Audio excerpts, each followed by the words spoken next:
Welcome you all for the digital communication lecture series. This is the last topic in the cyclic code. Okay, so this is very easy to and also very interesting. So cyclic code encoder design. Okay, so by using the cyclic code, how we are going to design the encoder, that is what we are going to look into this chapter or look into this topic. Okay, so first of all, take and write the generator polynomial which has been given to you. Okay, so the generator polynomial is 1 plus x cube. Okay, so this can be written as g of x is equal to 1 plus x plus 0 into x square. Sorry, this is into. Okay, this is into and this is x cube. Okay, so now I am going to write the coefficients alone over here. So 1, so for this the coefficient is 1, and for this coefficient is 1, and for this the coefficient is 0, and this one the coefficient is 1. Okay, so now I am going to represent the coefficient like this. Okay, so in order to draw the diagram 1 1 0 1. Okay, so now I am going to draw the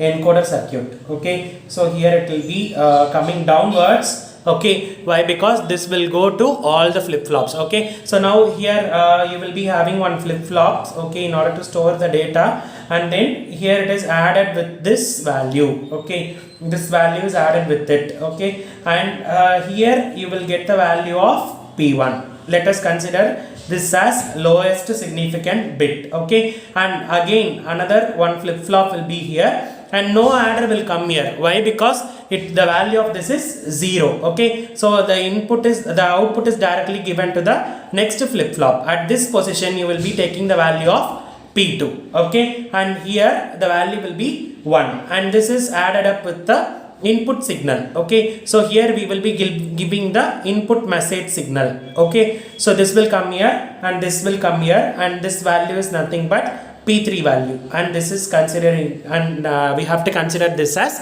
most significant bit. Okay, so this is what the diagram of the encoder. Okay, so this is how we have to build up the cyclic encoder diagram. Okay, so now what we are going to do is we are having the message signal value as 1110. So by using this we are going to generate the code word. Okay, so let's check how to generate the code word. So for this what you have to do is, first of all, draw the tabular column. So this is M, this is P1, this is P2, and this is P3. Okay, so initially all the flip-flop will be 0. So the initial value of all the flip-flop is 0. I am assigning. Okay, so then I am going to represent my message signal over here. I know that my message signal is 1 1 1 0. Okay, so first understand carefully. So the value of P3 here is 0. Okay, which I have already mentioned over here, and M value, that is input message signal. Okay, so the input message is 1. Okay, so and I am going to do modulo 2 addition between 1 and 0. Okay, so if I do the modulo addition between 1 and 0, that the value modulo 2 addition means 1 XOR of 0 equal to 1. So the 1 is transmitted here. Okay, it will come here, and it will go here, and it will come here. Okay, so what will be the value of P1? So the previous value of P1 is 0. So and here the value is 1. So if here the value is 0, if I do the modulo addition between 0 and 1, the value will be equal to 1. So the P1 value is 1. Okay, and how to find the P2 value means you have to just do the XOR operation of these two values. Okay, 0 and 1. So if you do the XOR operation of 0 and 1, it will be equal to 1. Okay, and how to write the P3 value means the previous value of P2 is your P3 value. That's all. It is very simple. Okay, so next again you are giving 1 as the input. Okay, so P3, the previous value of P3 is 0. Okay, we have calculated over here. So the previous value of P3 will be equal to 0. So here I am giving 1 as the input, and 0 is already presenting over here. So 1 into 0, the modulo 2 addition will be 1. Again the 1 is getting transferred to all the path over here. So again what you will get, the value of P1 will be equal to 1. Okay, and you are going to do the XOR operation between these two values in order to write the value for P2. So 1 into 1, that will be equal to 0. Okay, and you have to shift the value of previous P2 value over here for the value of P3. Again I am sending 1 as the input. Previously there we have 0 as the 0 at P3. Okay, so if I give if I give there, so the previous value of that is 1. Okay, the P3 value is 1. Okay, I'm sorry, the P3 value is 1. So if I give 1 means, so the P3 value 1 into 1 is 0. Okay, so that value will go there and this value will be equal to 0. How I am getting 0 over here? Why? Because this is also, I am giving the input value as also 1 and the previous value of P3 is also 1 over here. So 1 into 1, that is 1 XOR of 1 will be equal to 0. So that 0 will transfer here. Okay, so that only I am getting the P1 value as 0.